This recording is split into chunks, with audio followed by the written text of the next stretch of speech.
સુરતની જ બીજી એક ઘટના છે। સુરત મહાનગરપાલિકા સંચાલિત સ્મીમેર હોસ્પિટલમાંથી ટ્રેન અકસ્માતના દર્દીને કારની ડિક્કીમાં બેસાડી હાઈવે પર ફેંકી દીધાની ચકચારી ઘટના સામે આવી।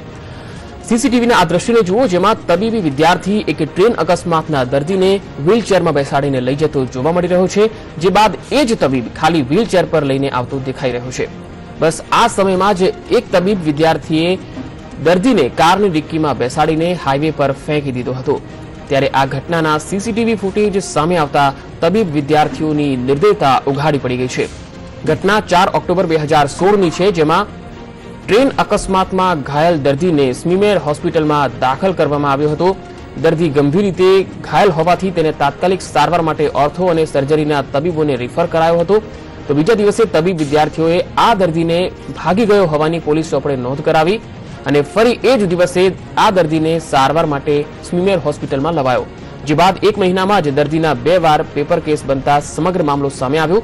ઘટનાને 90 દિવસથી પણ વધુ સમય વીતી ગયો, છતાં સ્મીમેરના સુપ્રિન્ટેન્ડન્ટ અને મનપા કમિશનર એક મહિલા તબીબ વિદ્યાર્થીની સહિત 3 થી 4 તબીબ વિદ્યાર્થીઓને બચાવવાનો પ્રયત્ન કરી રહ્યા છે।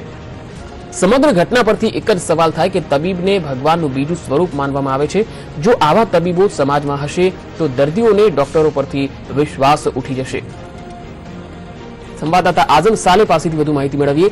આઝમ, જે રીતે તબીબે આ સીસીટીવી ઘટના દ્રશ્યોની અંદર જે દેખાય છે કે એક તબીબ વિદ્યાર્થી છે જે આ દર્દીને ફેંકીને જઈ રહ્યો છે, તો આ મામલે હવે હોસ્પિટલનું તંત્ર કોઈ જવાબ આપવા તૈયાર છે?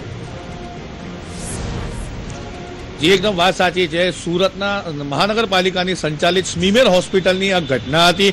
વર્ષ 2016 4 ઓક્ટોબરના રોજ સુરતના રેલવે સ્ટેશન વિસ્તારમાંથી 108 દ્વારા એક વૃદ્ધને લાવવામાં આવ્યો હતો। પગમાં ઈજાઓ થઈ હતી, જેથી એને સારવાર અર્થે આઈસીયુમાં દાખલ કરવામાં આવ્યો હતો, પરંતુ બીજા જ દિવસે સવારે એ ભાગી ગયા હોવાનું ડાયરીમાં નોંધવામાં આવ્યું હતું। અને ત્યારબાદ ચોંકાવનારી વાત એ સામે આવી હતી કે અન્ય વિસ્તાર જે છે ત્યાંથી પૂર્ણા કુંભારિયા રોડ ખાતેથી ફરી એકવાર એ જ પેશન્ટને 108 દ્વારા સુરતની સ્મીમેર હોસ્પિટલમાં લાવવામાં આવ્યા હતા। ત્યારે આ સમગ્ર મામલો સામે આવ્યો હતો। ફરજ પરના હાજર કેટલાક તબીબોની આ કરતૂત સામે આવી છે, પરંતુ સ્મીમેર હોસ્પિટલના જે સત્તાધીશો છે તે 3 જેટલા તબીબો જે ફરજ પર હાજર હતા અને જેમની નાઇટ શિફ્ટ દરમિયાન આ વ્હીલચેર ઉપરથી વૃદ્ધ પેશન્ટને લઈ જવામાં આવ્યો હતો। નજીકમાં કોઈ કાર બોલાવવામાં આવી હતી અને કારની ડિક્કીમાં આ વૃદ્ધને નાખવામાં આવ્યો હોવાના સીસીટીવી ફૂટેજ સામે આવી રહ્યા છે।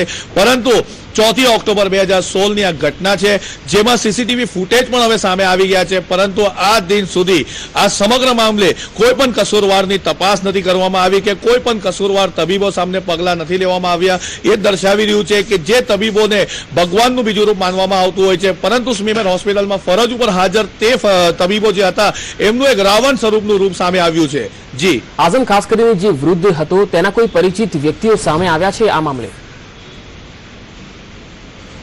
હજી જે વૃદ્ધ હતા એ એક શ્રમિક પરિવાર છે અને એમનું હાલ તો કોઈ દેખરેખ વાળું કોઈ સામે નથી આવી રહ્યું, પરંતુ જ્યારે એમને 108 દ્વારા લાવવામાં આવ્યા હતા ત્યારે રેલવે સ્ટેશન વિસ્તારમાંથી અજાણ્યા ઈસમ તરીકે મળી આવ્યા હતા। એમનું પગની જે એડીનો ભાગ હોય છે ત્યાં ઈજાઓના નિશાન દેખાયા હતા, ખૂબ ગંભીર ઈજાઓ હતી, ઓપરેશન કરવાનો વારો હતો, પરંતુ એમને આઈસીયુમાં દાખલ કરવામાં આવ્યા હતા અને કયા કારણોસર રાતોરાત જ એમને પ્રાથમિક સારવાર આપવામાં આવી હતી અને ત્યારબાદ એમને રવાના કરી દેવામાં આવ્યા હતા અને ભાગેડું બતાવવામાં આવ્યા હતા। સામાન્ય સંજોગોમાં આવી ભાગેડું શબ્દ જોવા જાય તો પોલીસની ડાયરીઓમાં જોવા મળતું હોય છે, પરંતુ સ્મીમેર હોસ્પિટલની ડાયરીમાં શબ્દ નોંધવામાં આવ્યો હતો અને 24 કલાકની અંદર એ જ પેશન્ટ ફરી એકવાર બીજી 108 દ્વારા અંદર આવ્યો હતો અને ત્યારબાદ આ સમગ્ર મામલો સામે આવ્યો છે। જી આઝમ, આભાર માહિતી આપવા માટે।